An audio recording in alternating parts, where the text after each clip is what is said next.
So now we're continuing with part 2 of Chemistry of Love. This is the idolatry of romantic love. But our issue today is about the idolizing of romantic love. And we're going to start out by playing a song. Some of you have heard the song. It's a classic by Smokey Robinson. It came out a lot later as well by another group in the 80s, 1980. That's when it hit the peak on the charts. And for 20 years, it was being released by many artists, the same song. But Smokey Robinson's the one who wrote it, and I think he wrote it, and he was the first one to release it in 1961. And it was released about every 5 to 7 years up until 1980. This song, you got to think about the lyrics. I'm going to show the lyrics so you can see them. So, what is he singing? What is he singing about? Well, let's have a look at the lyrics while we're doing this. So it says Cupid, he's addressing Cupid, the god Cupid. No joke. It says 1961, Ron. No one believed in the god of Cupid. Everyone believed in the god of Cupid, and everyone believes in the god of Cupid today. He was simply being honest and naming him. Let's go ahead and hear the rest of it. Cupid, draw back your bow and let your arrow go straight to my lover's heart for me. Not for anyone else, for me. Cupid, please hear my cry. He's praying to Cupid. He's begging Cupid. He's imploring Cupid. The god Cupid. Cupid, please hear my cry and let your arrow fly straight to my lover's heart for me. So he says it again. Okay, here it is. Don't sing along. Don't. Cupid, draw back your bow and let your arrow go straight to my lover's heart for me, for me. Cupid, please hear my cry and let your arrow fly straight to my lover's heart for me. So, it's a very mesmerizing song. His voice is very smooth and hypnotic. The music is hypnotic. In fact, when I play this song, I can't get it out of my head for days. I played it yesterday, all last night, all morning. It's going through my head. It's everything I can do to not sing it. That's the power that this stuff has over us, and it will stick. And I'm only doing this to highlight this so that you understand the devious power in our culture, not just back in the 1600s or the 1200s or the 1800s, but just less than 100 years ago. 1961. We're in 2022. And then for 20 years, it was being released and it hit the peak in 1980. It's 42 years ago. 42. Some of you are older than 42. Some of you, your parents are 42. So just imagine that. 42 years ago is in living memory. 61 is in living memory too, but not so many of you. I wouldn't say us because I'm too young. I'm too young for that to be living memory. 1980, okay, I remember that. Kind of. Kind of. Okay. So 1980 is 42 years ago. So, like, I remember it, but 1961 was before my time. All right, now let's hear the rest of the words so you can finish hearing how it is complete idolatry. And it's being treated, Cupid is being treated as he should be treating God of the Bible. All right, let's keep going. I don't mean to bother you, but I'm in distress. There's danger of me losing all of my happiness. For I love a girl who doesn't know I exist. And this you can fix. Okay, so he sets up the situation. Now, I don't mean to bother you. Again, that's treating him like a deity. I don't mean to bother you. You're so important. You're so busy. You're much above me. Now, I don't mean to bother you, but I am in distress. So he's in distress, and what does he do? He doesn't call out to the God of the Bible, the Father of Jesus Christ. He doesn't call out to Jesus Christ. He doesn't call out to the Holy Spirit. Who does he call out to when he's in distress? An idol, a pagan god who is a demon. Cupid. Now, I don't mean to bother you, but I'm in distress treating this demon as the god. There's danger of me losing all of my happiness, all of my happiness. Meaning all of his happiness is placed upon this object of his lust. This girl who doesn't even know him. Doesn't even know he exists. Not even someone that he interacts with, either in class, in work, on the street, at the store. He doesn't interact with her anywhere. She's not among his friends. She's not among friends of the family. He has no interaction with her, interaction. He sees her and he lusts after her. He's never spoken to her because she doesn't even know he exists. He's never, ever spoken to her. She is an object of his lust because he says here, there's danger of me losing all of my happiness. For I love a girl who doesn't know I exist. How can you love someone who doesn't know you exist? You say, well, God so loved the world that he gave his only begotten son, right?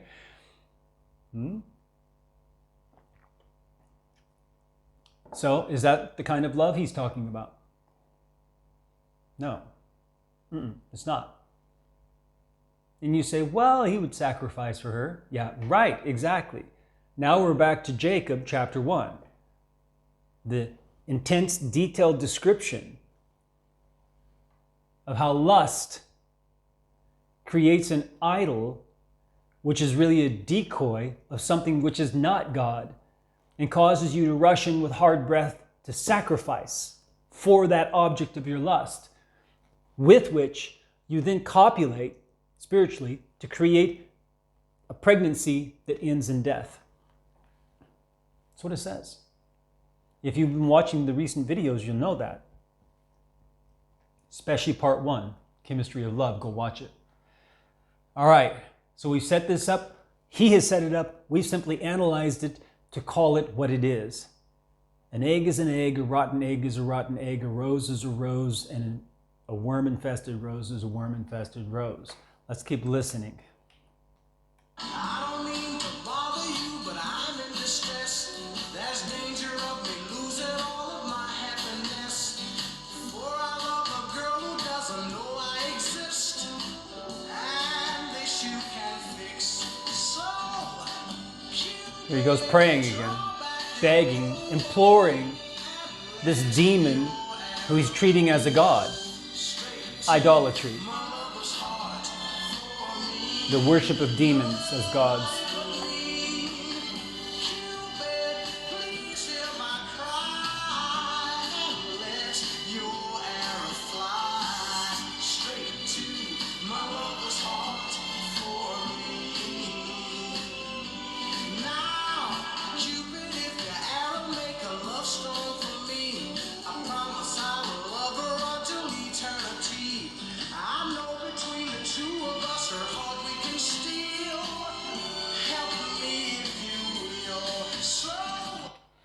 Cupid, if your arrow makes her love strong for me. So now he's putting a condition on it. He says, Cupid, if your arrow makes her love strong for me, making her love him strongly, I promise I will love her until eternity. Let me hear that again, because I think that's wrong.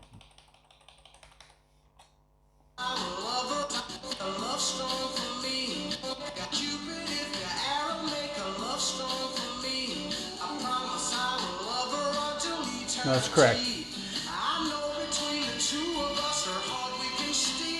I know between the two of us, her heart we can steal. So romanticizing a crime. You say, Ron, it's just a phrase. No, it's not. It's romanticizing a crime, stealing. And if someone doesn't want to give you something and you take it anyway, you're stealing it. That's why he uses that phrase. I know between the two of us, her heart we can steal. Not that we can convince her. Not that we can win her over. Not that we can persuade her heart. Not that we can get her to also love. It's not that kind of thing. It's just steal. I know between the two of us working together, he's saying to Cupid, this demon, he's asking to work together with him. And the word demon in Greek literally means bearer of fortune. Good or bad. Bearer of fortune, distributor of fortune, literally. Distributor. Distributor of fortune. Good or bad. That's what demon means. And he's imploring a demon exactly for that. I know between the two of us, her heart we can steal. That you and I working together can steal her heart. Can force her against her will. Not persuade her. Can force her against her will. Steal her heart. Pretty close to raping. It's different from persuading. Different from changing her heart. He's not saying that. He's using very strong criminal language about what they're going to do to her heart. And this is love? That they're going to steal her heart? That he's asking, he's calling on a demon to work with him to steal her heart? And he says he loves her?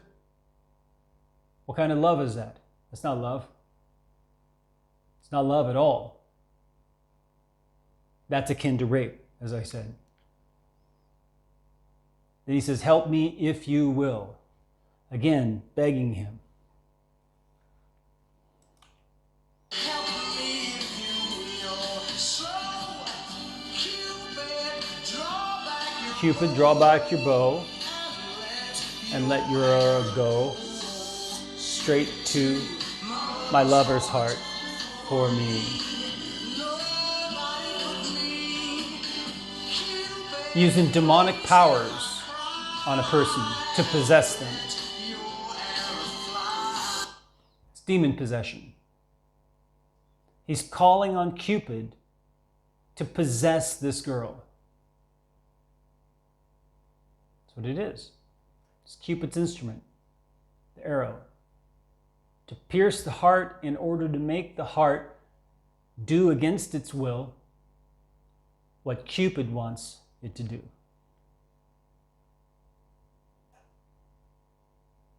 100%. 100%. That's what it is. And we believe in it today. You can hear it in this song. Where did he get it from? Did he go back and reread Greek mythology? No, he didn't have to. We have this in our culture. And we're going to go over the history of it here in the next video. We're going to go over the history of Eros and Cupid not just in Greek mythology in ancient Hellenistic period, but also in the Middle Ages and the revival of it with Christian art, and then the use of it in the Renaissance, and then its meaning today.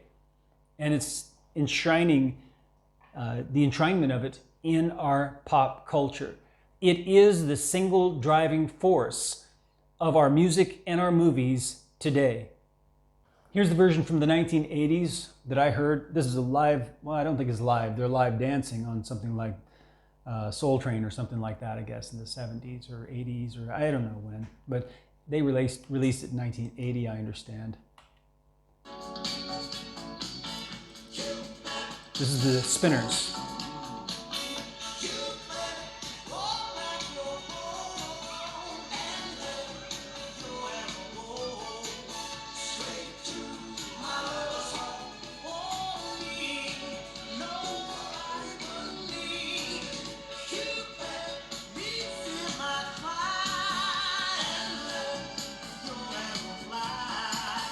"20 years later," and it rose higher in the charts. 20 years later. That means that this idolatry did not decrease during that time. Even though the 1960s were the period of peace and love, again, it was not the Christian love. They wanted to have sexual love without any consequences. Societal consequences, they meant, especially, but also biological. And they wanted abortion to be made available. That hit in the 70s. It peaked in the 70s. It all comes out of this idolizing of this demon.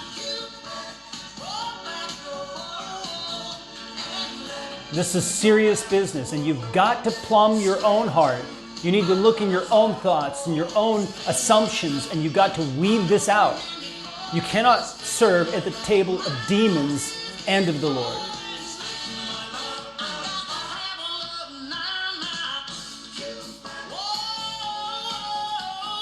Then they're worshiping him at the end. No, I didn't want to play it. I just want to say the words here, right? It's called This Magic Moment by the Drifters. And this, again, is an older song. It says, "This magic moment, so different and so new, was like any other until I kissed you." Magic moment. Notice the word. It's not for no reason. I know that as they write the song, they do it unconsciously, or passively rather, not unconsciously, but passively, so that as if something is writing through them. This magic moment, so different and so new, was like any other until I kissed you. And then it happened. It took me by surprise. I knew that you felt it too by the look in your eyes. Chemistry of love. Exactly our topic. Sweeter than wine, softer than the summer night, everything I want, I have whenever I hold you tight. Everything I want, I have whenever I hold you tight. Idolizing this. Idolizing it. All right, so let's just take a quick break. I'm going to read to you from Jacob so we keep this fresh in our minds as we go through this, because it's extremely important that we keep this rooted, our discussion rooted in the words of God. So we go to therootedword.com/TRW. That's the live translation of the Rooted Word. We choose Select Book. That's one of the tabs. We scroll down to the blue books and find JACO. That's Jacob. That's the real name of the book of James. And then we go to chapter 1. And the tab should be TRW Common, or you can go Common by verse, okay? And it'll be the easiest one to read. So I use Common by verse. Then we go down to verse 13. Anyone who is being pierced should not blame God as if he were trying to get rid of that person from fellowship with him. Remember that God is not pressured by bad-natured people, and he's not reactionary in the face of trouble. Just as importantly, God does not pierce anyone. Every person who is being pierced has only his own misplaced passion to blame. Passion, passion, passion. That's all this is about, passion. All these songs, all this idolatry of this demon is about passion. Every person who is being pierced has only his misplaced passion to blame. That passion is cast onto its object of lust. You have cast your passion onto this object of lust. That passion is cast onto its object of lust, and this drives the person. That passion on that object of lust drives the person toward an attitude of sacrifice for that object of lust. And all these songs are talking about sacrificing to a girl, sacrificing to a man, sacrificing to the object of this lust. Then the person is exposed and shamed for all to see that it was lust inspired by idolatry, since he was baited to worship a decoy, that which is not God. The object of his lust had become a decoy for him. She, that woman, was turned into a decoy. He was baited. He was baited to worship her as God, but she was a decoy. He was tricked. This passion that is cast onto its object of lust and that drives a person toward an attitude of sacrifice comes together with the person. That passion that was cast onto her, not she comes together with him, that passion that was cast onto her, which tricked him, comes together with him and jointly conceives a kind of child. Sexual intercourse with your passion, your own passion. You're having sexual intercourse, spiritual sexual intercourse with your own passion, is what Jacob is saying. Creating an empty allotment or portion. Sin. Sin is ameros. Without meros means allotment. Without allotment. They are actions that steal your allotment away. You're left without an allotment. That's what it's talking about.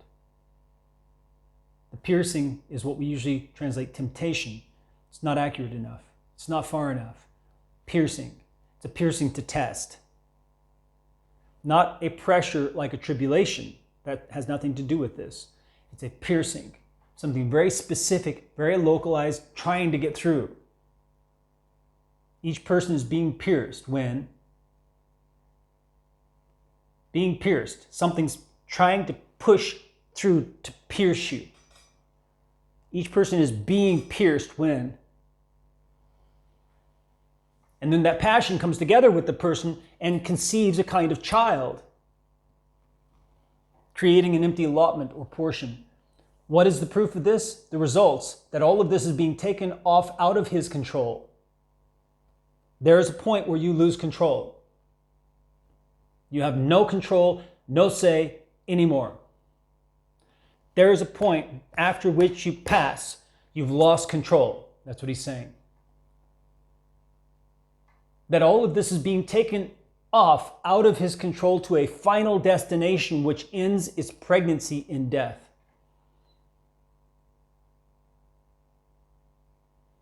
My dear brothers, do not be tricked into wandering, into misleading others as well.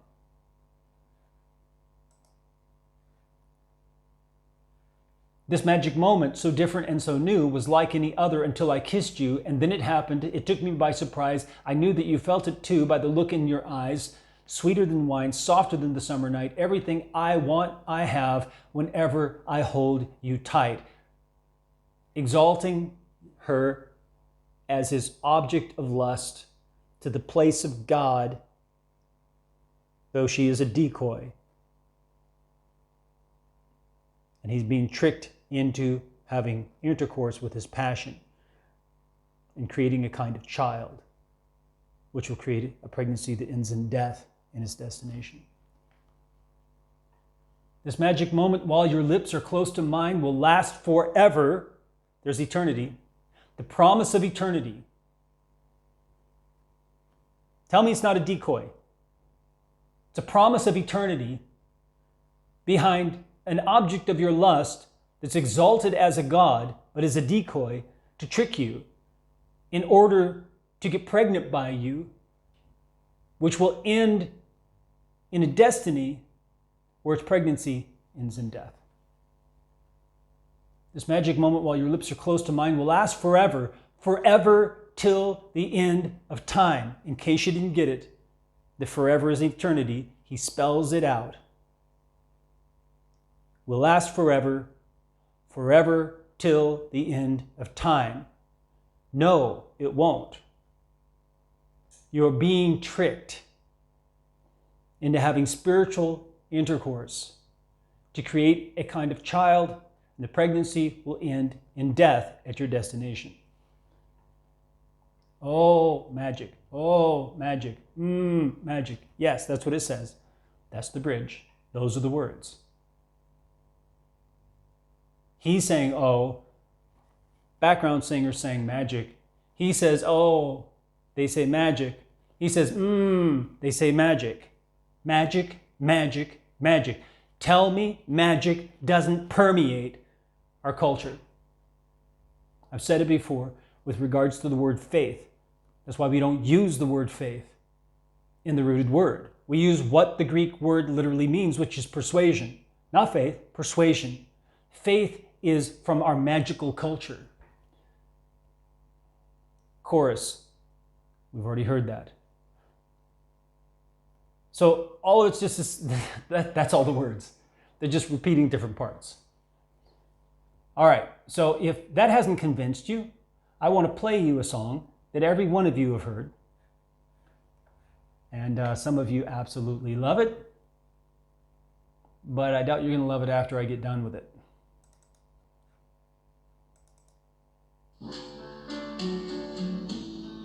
Elvis Presley. Wise men say only fools rush in, but I can't help falling in love with you. Shall I stay? Would it be a sin if I can't help falling in love with you? Okay, did you hear it? He uses the word sin. He says, wise men say only fools rush in, which means he knows the truth. He's saying he does. He says, I know the truth. This is what is said. I know the truth. He grew up in church. He sang gospel albums, which helped his fame. Wise men say only fools rush in. But he's calling himself a fool on purpose, that he's a fool for love, like that's a justified reason. And the next part is going to say the same thing, but more tersely. But I can't help falling in love with you. Wise men say only fools rush in, but I can't help, meaning that he has no control over it. Again, we're back to Cupid with his arrow, with his bow and arrow, and the arrow flies and you can't help it. You're a victim of a demon possessing you. That's the picture. You're the victim of a demon, Cupid, possessing you. I can't help falling in love with you. I know the truth. but I can't help falling in love with you. Falling. Falling. When you're falling, you have no control, unless you're a cat. The whole idea of falling in love is that I'm helpless. And he says so. I can't help. I'm helpless. I'm helpless while I'm falling into love. And it says with you, but it's really for you. So because that's the object of your lust. She's the object of your lust. You can't help because you've already given over your passion onto that object of lust.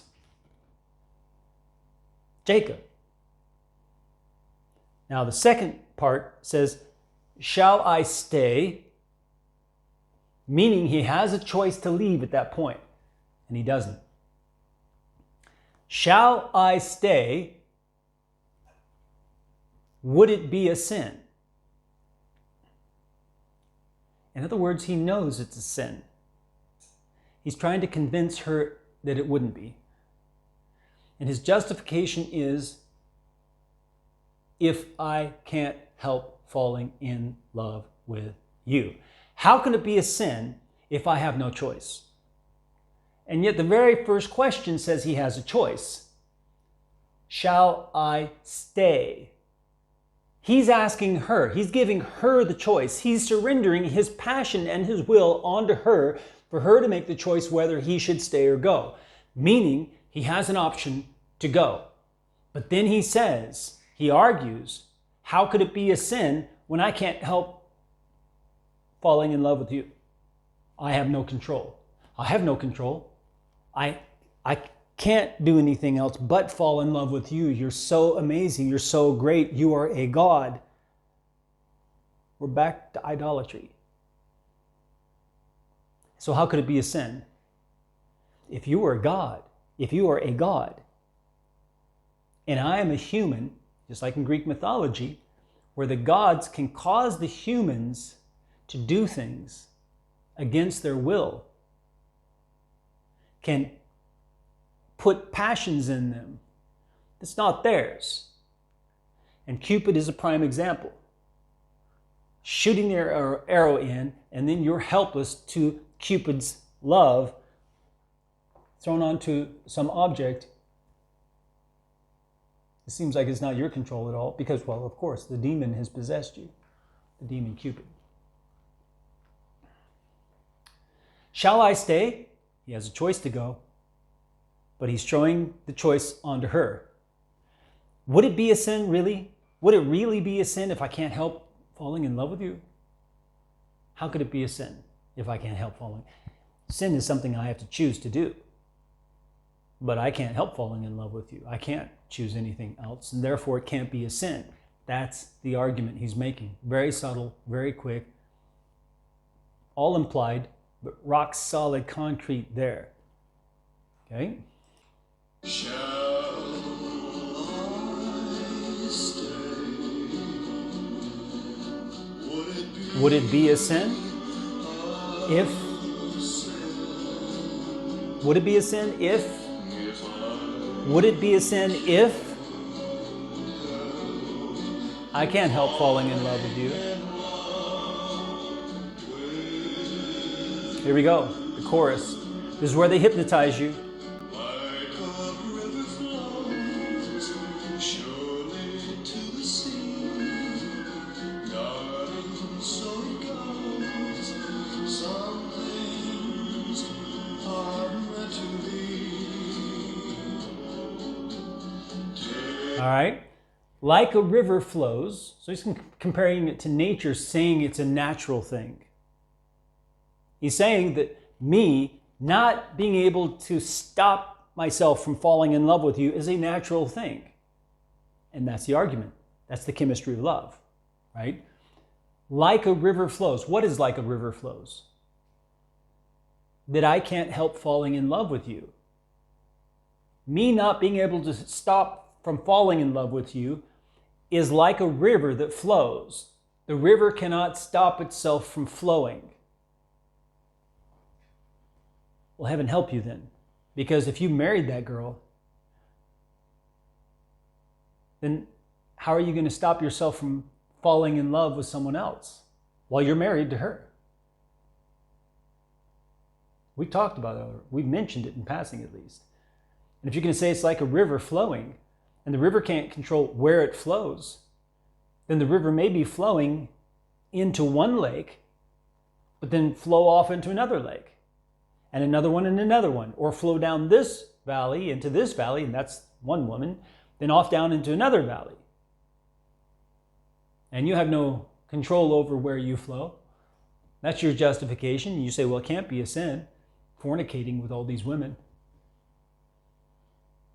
That's your justification? That a river flows naturally, and so I'm like a river. No, you're not. You're a human being. You have choice. But he's saying that once that passion has been thrown on that object of lust, you've given up control to a decoy that you're treating as a deity, as a god. And it's no longer in your control. And Jacob says the same thing. What is the proof of this? That all of this is being taken out of his control to a destination that ends its pregnancy in death. It's right there in the Bible. God gave that to us to warn us. Even in these times where we have Cupid still idolized, even very subtly in songs. Let's keep going.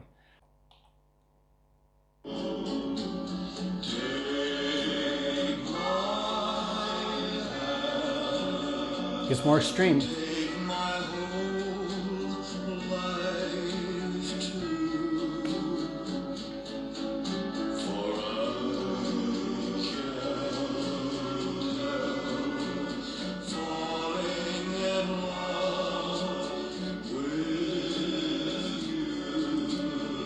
Idolatry. And that's what Jacob said also. He says, so here's what Elvis sings. He says, take my hand, take my whole life too. You say, oh yeah, well, he's asking her to marry him, right? No, it's not just that. Keep it in context. He's treating her like a god. He's showing his passion onto the object of his lust, which is her. He's saying he's helpless. He's saying it's not a sin. He's saying he can't help it going from this woman to the other woman to that woman to this woman. Yeah? So let's have a look here. So it says here, that passion is cast onto its object of lust, and this drives the person toward an attitude of sacrifice. What more can you sacrifice than your whole life? Take my hand, take my whole life too. And there's a double meaning there. There's the one of marriage, where you're giving yourself to her for life, and she to you. But there's also the idolatry, which is already the context of the song, which is already the context of the relationship. God helped them not to get married, with that being the context of their relationship. If you have chemistry with the person, if you have all of these feelings and such that, oh, he's my type, oh, we click, oh, we have this chemistry, oh, I fell in love with him, run away. Run away. Do not marry that person. Absolutely do not marry that person. Because you are in idolatry, you are in sin. And you need to get straight with God. You need to repent of that idolatry. You need to stop it. That is your sin. It's rearing its ugly head up, and it's going to destroy your life. Don't go down that road. Okay, so I wanted to get a recent song for you. So here's one by Ariana Grande. And you say, it's grande. Okay, I agree, it's grande. I said it like an American. Ariana Grande. How's that? Better? Okay. So anyway, the song is called Positions, and I'm not going to say the naughty words in it, okay? I will substitute something a little more civilized. So don't worry about that. And I'm not going to play the song for you because it's just a hypnotic mess. Really, it's literally a hypnotic mess. Even the video is designed to hypnotize you. It takes the scenes and it rolls them like this, Then it rolls a new scene like that, and it's back and forth, like hypnotizing you. Like, you remember the pocket watch? It's trying to hypnotize you. And the music is that way as well. It's got this, like this kind of move to the sound. So here are the lyrics, and you can hear the infusion of all of these terms of idolatry into it without being as obvious as the song Cupid. Okay, nothing's going to be as obvious as that, where he's directly praying to the demon Cupid. But you'll hear the fornication in this. You'll hear the sick stuff in this too, if you're listening. You'll hear it. Heaven sent you to me. So she starts right out. She starts out right out with it. Heaven sent you to me. Really? Heaven sent you to me. Okay. All right. I'm just hoping I won't repeat history. So something went wrong before, I guess, huh? In your last relationship. I'm just hoping I don't repeat history. Heaven sent you to me. You were a gift from God to me. All right, we'll accept that at face value to begin with. I'm just hoping I don't repeat history. So she screwed up her relationships. Boy, I'm trying to meet your mama on a Sunday, then make a lot of love on a Monday. I'm reading the lyrics, okay. Never need no one else, babe. So she's declaring her faithfulness to a monogamous relationship there. But she's doing it based on her lust. Don't miss that. She says, never need no one else.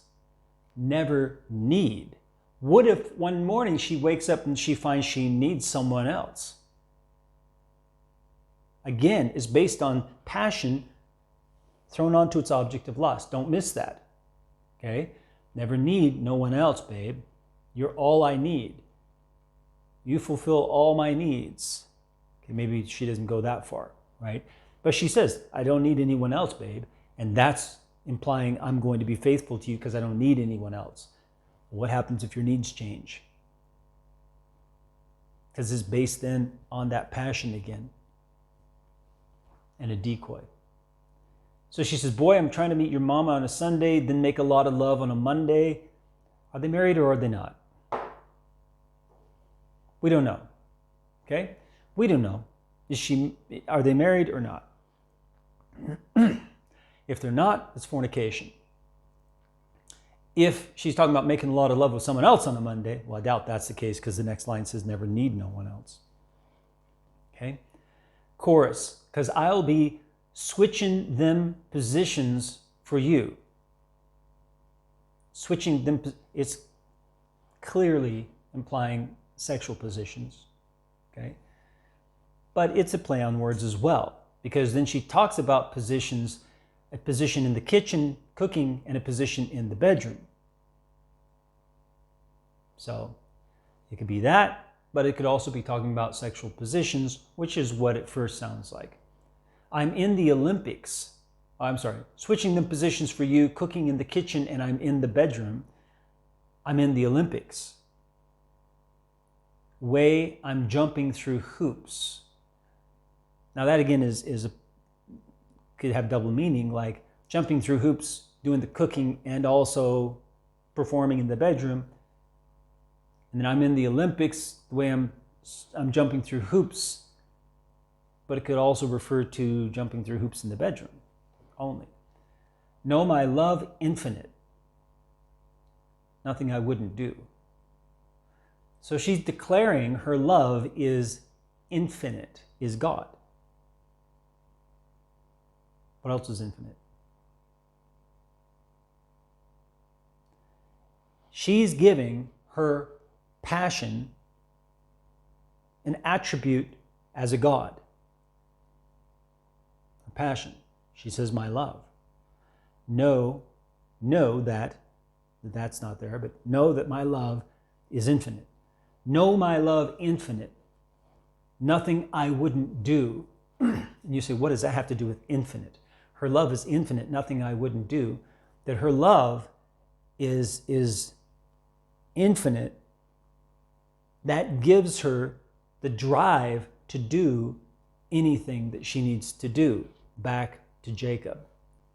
And it says, that passion is cast onto its object of lust, and this drives the person toward an attitude of sacrifice. This drives the person toward an attitude of sacrifice. Nothing I wouldn't do. That's the attitude of sacrifice in this song. Nothing I wouldn't do. That's the attitude of sacrifice. The passion is cast onto its object of lust, and this drives a person toward an attitude of sacrifice. Then the person is exposed and shamed for all to see that it was lust inspired by idolatry, the making of a god, that which is not a god. Since he was baited to worship a decoy, that which is not a god.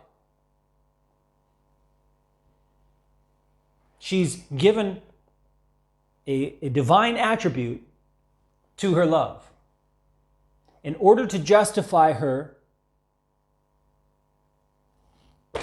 having an attitude of sacrifice.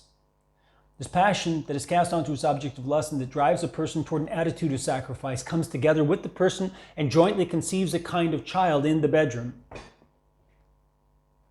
creating an empty allotment or portion. What is proof of this? The results that all of this is being taken off out of his control or her control to a final destination which ends its pregnancy in death. My dear brothers, do not be tricked into wandering and into misleading others as well. Boy, I'm trying to meet your mom on a Sunday, then make a lot of love on a Monday. Never need, no one else, babe, because I'll be switching them positions for you, cooking in the kitchen and I'm in the bedroom. I'm in the Olympics way, I'm jumping through hoops. Know my love infinite, nothing I wouldn't do, that I wouldn't do switching for you. Then she goes into detail about what the switching means. And it is sexual. Perfect. More divine qualities being attributed. Perfect. You're too good to be true. You're too good to be true. It's twice there.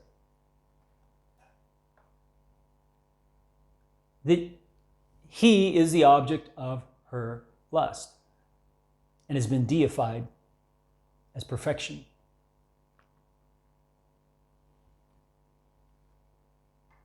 Don't miss these things.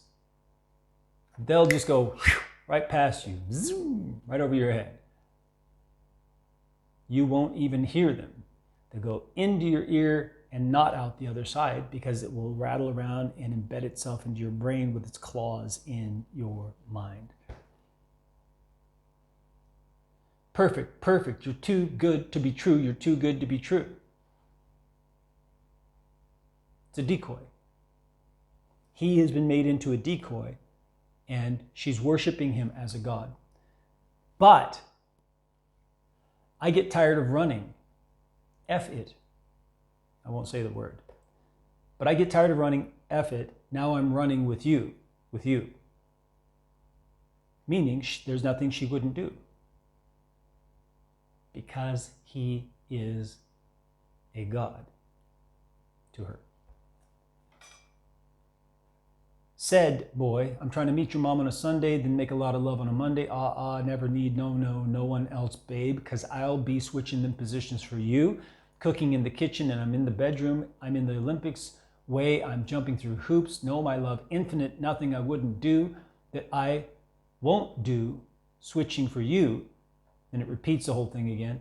Then there's a bridge. This is where she clarifies this, what this means of positions. There's some stuff, I won't say the other four-letter word that she actually says. There's some stuff that I usually don't do. Yeah. Why, yeah. There's some stuff that I usually don't do. Yeah. But for you, I kind of want to. That's what it says. There's some stuff that I usually don't do, yeah, but for you, I kind of want to. What stuff? There's some stuff I usually don't do, but for you, I kind of want to. Because you're down for me and I'm down too. And I'm down too. Yeah, I'm down too.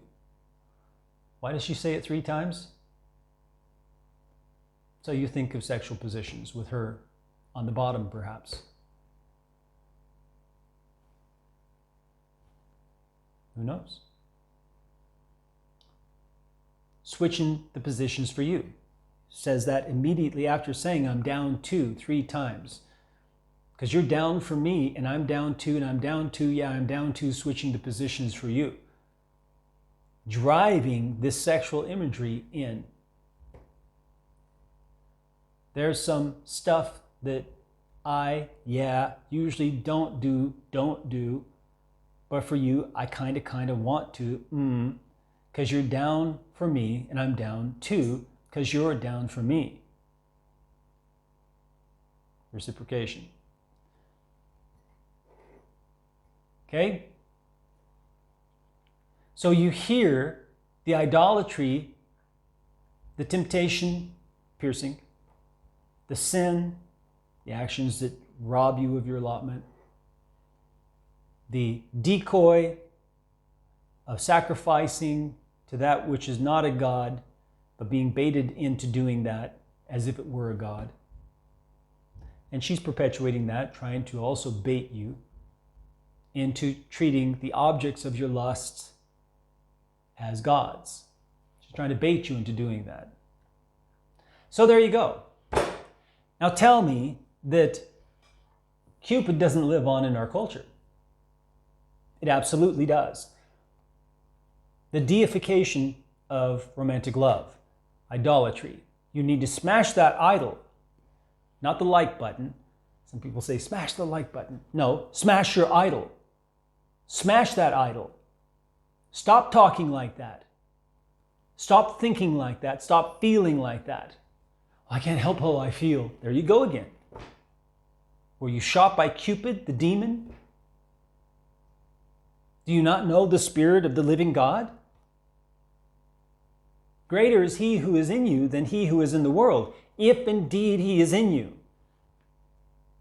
And if he isn't, throw yourself on your face, on the mercies of God, and beg him to fill you with his Holy Spirit inside of you, so that you cannot be possessed by Cupid or any other demon.